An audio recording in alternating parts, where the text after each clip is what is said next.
Class student के भी साथ मौजूद हैं जो यहाँ पे फ्रेश वाटर इकोसिस्टम है, बहुत ही अच्छा दिख रहा है। यहाँ पे बड़ा शांत स्वभाव का पानी है और इसमें कई फिशरमैन से पूछा गया, फीडबैक लिया है मैंने, तो यहाँ पे बोल रहे हैं कि डिफरेंट टाइप की मछलियाँ पाई जाती हैं। जहाँ तक मेरा अनुमान है कि मैं भी फिशिंग कर चुका हूँ, तो यहाँ पे जो मछलियाँ हैं वो सुबह और शाम के टाइम पे सरफेस पे ज़्यादा नज़र आती है, ठीक।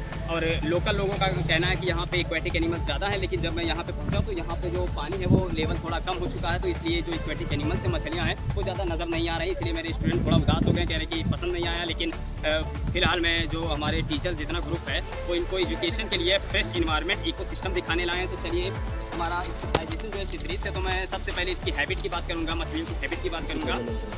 तो आप जानते हैं स्टूडेंट की हैबिट क्या होता है, हैबिट और हैबिटेट में बहुत ज़्यादा डिफरेंस होता है, इसमें बच्चे कंफ्यूज खा जाते हैं।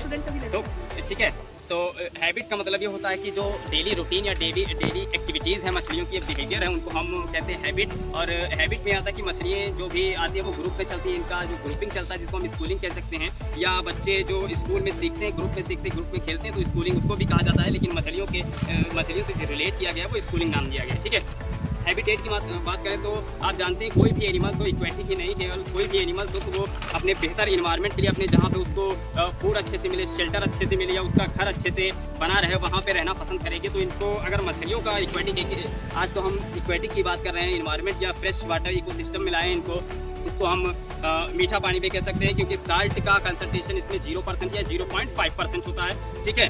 तो ये सारी चीज़ें देखने को मिलता है। तो हैबिटेट, अगर मछलियों के हैबिटेट की बात करें तो ये पॉन्ड में भी रह सकती हैं, रिवर्स में भी रह सकती हैं, या कैनाल्स में भी रह सकती हैं। जो हायर, जो डिफरेंट टाइप की मछलियाँ जो जल्दी खाई नहीं जाती हैं या कंजम्पशन उनका कम होता है, या महाराष्ट्र में होता है उनका कंजम्पशन, वो साल्टी वाटर या मेराइन फिशेस होती हैं, वो उनकी बात नहीं करेंगे, क्योंकि हम आज यहाँ फ्रेश वाटर इकोसिस्टम में लाए। ये जो मछलियाँ हैं वो फ्रेश वाटर मछलियाँ हैं।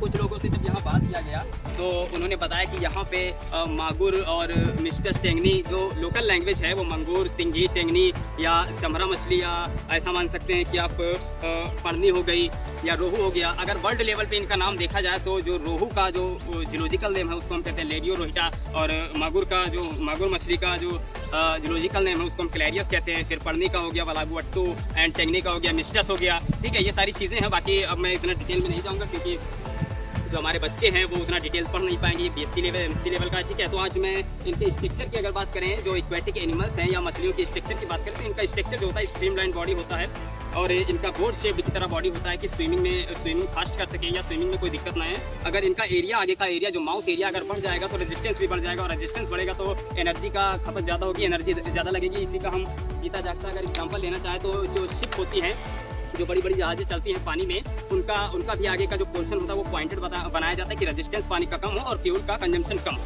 ठीक है। यही बेस्ट एग्जांपल है जो मछलियाँ। और इनका जो फास्ट स्विमिंग या स्लो स्विमिंग का जो प्रोसेस है वो टेल पे डिपेंड करता है। टेल का ऐसा अरेंजमेंट होता है कि कोई मछलियाँ फास्ट स्विम करती हैं, कोई मछलियाँ स्लो स्विम करती हैं, ठीक है। अगर इनके फंक्शन की बात करें, इनके फंक्शन अब उधर देख लीजिए, मैं बाकी इनको हम बता रहे हैं, ठीक है। इनके अगर फंक्शन की बात करें तो आप जानते हैं कि इनमें लंग्स और गिल्स पाए जाते हैं, डिफरेंट टाइप के गिल्स पाए जाते हैं, जो कोई रिटार्डेशन या बैलेंसिंग का काम करता है, कोई स्टीयरिंग का काम करता है, ठीक है, कोई स्टीयरिंग का काम करता है। लेकिन इनकी जो कार्डल फिन्स होती है, जो टेल होती है, उनको हम कार्डल फिन्स कहते हैं, और टेल का काम होता है फास्ट स्विमिंग और डायरेक्शन के लिए, इनका काम बेहद मेन रोल निभाता है ये, ठीक है। और इनका जो मछलियाँ हैं, जो इनका माउथ का अरेंजमेंट भी अलग अलग होता है। जो बॉटम फीडर हैं उनके बॉटम फीडर का जो माउथ का अरेंजमेंट है वो नीचे वाला मैंडिबल, जो नीचे का जबड़ा है वो थोड़ा अंदर घुसा रहेगा, बाहर का जबड़ा बाहर रहेगा, ठीक है, ऊपर का जबड़ा बाहर रहेगा। और जो सरफेस फीडर हैं उनकी नीचे वाला जो मैंडिबल है वो ज़्यादा रहेगा, ठीक है। तो हम अपने कृष्णा भाई से कुछ पूछना चाहते हैं, कृष्णा जी से कुछ पूछना चाहते हैं कि आपको ये फ्रेश वाटर इकोसिस्टम अच्छा लगा? ये सर बहुत अच्छा लगा। बहुत अच्छा लगा ना। ये आपको शांत स्वभाव का पानी जो दिख रहा है, आपको लग रहा होगा कि नेचुरल, जितना भी नेचुरल इन्वायरमेंट है उसको आज पॉल्यूशन के द्वारा खराब किया जा रहा है, ठीक है।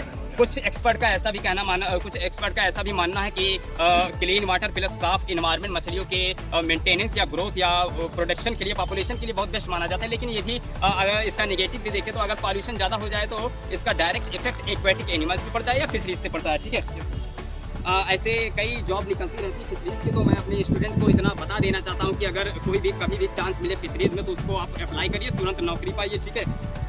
तीसरी चीज़ मैं आपको बता दूं, अभी मैंने स्ट्रक्चर की बात की, फंक्शन की बात की, आप मछलियों के मार्फोलॉजी की अगर बात करें तो मार्फोलॉजी, स्टूडेंट आप इधर आ जाइए। मार्फोलॉजी हम उसको कहते हैं कि अगर हम एक्सटर्नल चीज़ों की बात करें जो बाहर का जैसे अपीयरेंस से दिख कैसे रहा उसको हम मार्फोलॉजी कहते हैं। ठीक है, study of external feature of the aquatic animals या other animals is called morphology. ठीक है, तो मार्फोलॉजी में अगर हम बात करें शेप की बात कर सकते हैं, कलर की बात कर सकते हैं, या बाहर के जो फिन्स हैं या टेल्स है, ठीक है, उनकी बात कर सकते हैं।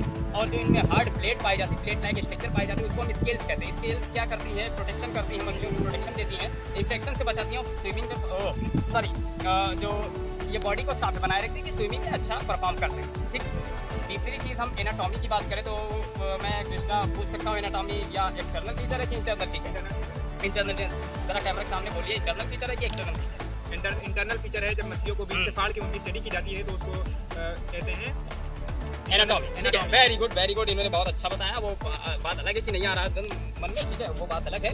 लेकिन इंटरनल फीचर जो है उनको फाड़ के स्टडी की जाएगी तो इंटरनल फीचर में आप जानते हैं, जाहिर सी बात है, हार्ट निकल सकता है, हार्ट निकलेगा, किडनी हो गया, लीवर हो गया, स्टमक हो गया, इंटेस्टाइन हो गया। ठीक है, ये सारी चीज़ें निकलेंगी। हार्ट आपका जो मछलियों का हार्ट होता है वो 2 चैम्बर होता है। जब मछलियाँ वाटर को पीती हैं, माउथ से पीती हैं, तो आप जानते हैं कि वाटर जो हमारा फ्रेश वाटर इकोसिस्टम है वो इन्वायरमेंट से डिजॉल्व फॉर्म में ऑक्सीजन पाई जाती है। ठीक है, डिजॉल्व फॉर्म में ऑक्सीजन होती है। तो जब मछलियाँ पानी पीते हैं तो ऑक्सीजन गिल्स के जरिए ट्रैप कर लिया जाता है और यही ब्लड सर्कुलेशन में भेज दिया जाता है, जिससे एनर्जी भी प्रोड्यूस होती है, उनका मेटाबॉलिक एक्टिविटीज बहुत कंट्रोल रहता है। ठीक है, तीसरी चीज़ अगर मैं बात करूं, एनाटॉमी की बात कर लिया मैंने, अब फिजियोलॉजी की बात करें। फिजियोलॉजी में ऐसा होता है कि हर चीज़ें साफ नज़र आती हैं। ठीक है, फिजियोलॉजी में कौन सा आर्गन कैसे काम कर रहा है, जो उनके काम करने की प्रोसेस, उसको हम कहते हैं फिजियोलॉजी। तो आप जानते हैं अलग अलग आपका जो आर्गन्स है, जैसे ह्यूमंस में आर्गन अलग अलग काम करते हैं, वैसे ही हमारा फिजियोलॉजी में आर्गन अलग अलग काम करते हैं। ठीक है, ये सारी चीज़ें हो गई। तब तक के मैं कैमरामैन जिशान अहमद के साथ मैं रतन मोहम्मद अंसारी टाइम से रिपोर्टिंग कर रहा हूँ। ठीक है, थैंक यू।